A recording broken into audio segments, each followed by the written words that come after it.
Vous regardez M6 Info. Des chambres d'hôtel de la région parisienne, des adolescentes âgées de 13 à 17 ans et des proxénètes de 17 à 22 ans. Les clients, eux, répondaient à de petites annonces postées sur des sites internet tels que Viva Street ou Annonce.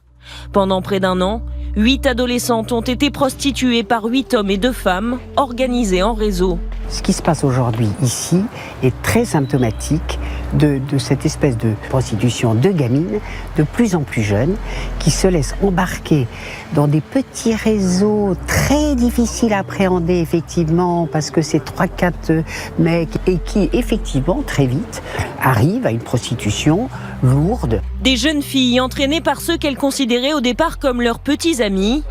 Un phénomène répandu, comme le dénonçait déjà au printemps la procureure générale de la Cour d'appel de Paris. L'activité attire des jeunes qui entretiennent des situations d'ambiguïté amoureuse, laissant aux jeunes filles l'illusion de croire qu'elles ne sont pas des prostituées.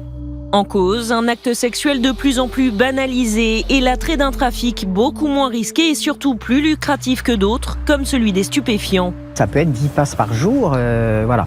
Ça rapporte à peu près 500 € par jour pour qu'elles continuent à accepter quand même ces passes multiples et variées. Elles prennent de la drogue, que leur fournissent d'ailleurs leurs petits proxénètes.